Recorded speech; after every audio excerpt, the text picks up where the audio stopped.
Admiral Zethkor of the Hegemony watched with undisguised contempt as the lone human vessel drifted into the diplomatic meeting point. His massive dreadnought, the Eternal Dominion, was flanked by 12 battlecruisers, each one bristling with weapon arrays that could reduce a small moon to rubble. Behind this formidable vanguard waited another 30 support vessels, a show of force meant to humble the newly encountered species. So this is humanity's best? Zethkor's secondary breathing sacs inflated with amusement. A single ship, barely a quarter the size of our smallest cruiser, the human vessel, designated HSS Quietus, appeared almost primitive to hegemony sensors. Its hull lacked the characteristic energy field signatures of advanced civilizations.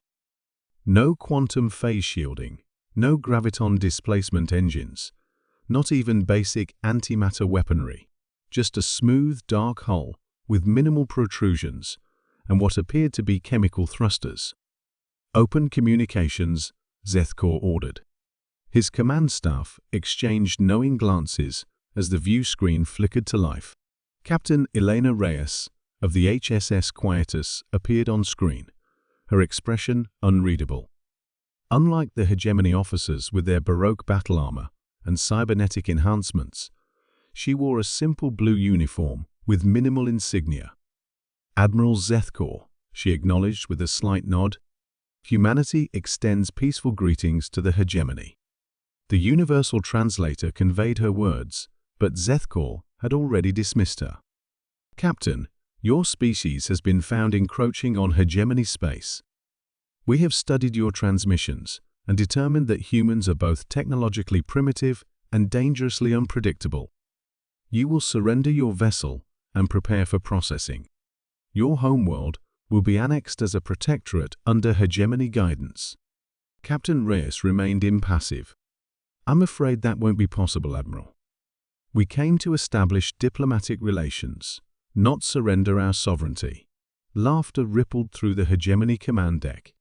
Even the typically stoic subcommanders couldn't contain their derision. "You misunderstand, human." Zethkor's voice dripped with condescension. "This isn't a negotiation. Our scans show your vessel carries no weapons capable of penetrating even our auxiliary craft shields. Your ship is," he searched for the right word, "cute. Like a child's toy." In the silence that followed, Captain Reyes simply sighed. "Admiral, I urge you to reconsider. Earth has authorized me to demonstrate our capabilities if necessary, but I would prefer peaceful discourse." "Demonstration?" Zethkor's primary heart quickened with delight. This was even more entertaining than he'd anticipated. "By all means, Captain, show us these capabilities." The Admiral gestured, and the communication ended. Turning to his tactical officer, he ordered, "Maintain full shields. Let's see what this primitive species considers impressive." On the bridge of the Quietus, Captain Reyes turned to her executive officer. Commander Jackson appeared troubled. "They're not taking us seriously, Captain." "They never do," Reyes replied, her voice tinged with resignation. "It's always the same with expansionist empires. They see our size, our apparent lack of conventional weaponry, and assume we're defenseless." "Authorization code for SUNSPEAR?" Jackson asked quietly. Captain Reyes nodded, placing her palm on the biometric reader embedded in her command chair. "Command authorization, Reyes Alpha 70. Prepare SUNSPEAR for demonstration yield." "Demonstration yield configured," the ship's AI responded. "Target parameters?" Reyes studied the tactical display. "Minimum effective radius. Target their flagship's propulsion system only. Let's give them a chance to reconsider." Aboard the Eternal Dominion, Zethkor watched with growing impatience. "What are they doing?" Their weapon ports remain closed. No energy signatures detected. His tactical officer's mouth tendrils twitched in amusement. "Perhaps they're preparing to ram us, Admiral." Fresh laughter filled the command deck, abruptly silenced when the sub-commander monitoring communications spoke. "Admiral, we're receiving a narrowband transmission from the human vessel." "Display it," Zethkor ordered. A simple text message appeared. "Final warning. Power down weapons and open diplomatic channels." The Admiral's rage boiled over. The audacity! Target their engines and disable that insect of a ship. "I want the crew alive for study." "Yes." Admi, the tactical officer, never finished his sentence. A pinpoint of light, barely visible, erupted from a previously undetected port on the human vessel. It wasn't a beam or a projectile in any conventional sense. It was as if a microscopic tear had opened in the fabric of space itself. The point of light touched the Eternal Dominion's aft section, where the massive drive systems were housed. For a heartbeat, nothing happened. Then, reality seemed to fold inward. The aft third of the flagship simply disappeared. Not destroyed, erased.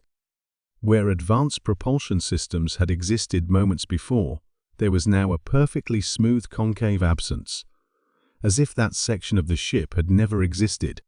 No explosion, no debris, no radiation. Just nothing. The dreadnought listed helplessly, emergency systems wailing, as the vessel struggled to compensate for the sudden loss of nearly a third of its mass. On the bridge, chaos erupted. Warning signals blared as systems failed across the ship. Zethkor stared in disbelief at the tactical display. "Impossible," he whispered. "What? What was that?" The science officer, her carapace pale with shock, finally found her voice. "It appears to be some form of localized space-time manipulation. They didn't destroy the drive section, Admiral. They removed it from our universe entirely." Silence fell across the command deck as the implications sank in. The communications officer's voice trembled. "Admiral, the human vessel is hailing us again." Captain Raya's face appeared on screen once more, still composed, though her eyes held a hint of sadness. "Admiral Zethkor, as you can see, the Quietus is equipped with a SUNSPE, AR spatial folding weapon. What you witnessed was approximately 2% of its full capacity, carefully calibrated to disable rather than destroy." She leaned forward slightly. "At full yield, this ship could remove your entire fleet from existence with a single firing sequence. No debris, no radiation, no possibility of recovery. Just a localized adjustment to the fabric of reality." Zethkor's pride warred briefly with his survival instinct. The latter won. "You've made your point, Captain," he managed, mandibles clicking nervously. "Perhaps we should reconsider our approach to diplomatic relations." "A wise decision, Admiral," Reyes nodded. "Humanity doesn't seek conflict.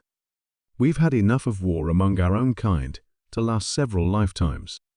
What we offer instead is trade, cultural exchange, and mutual defense against the true threats that lurk between the stars."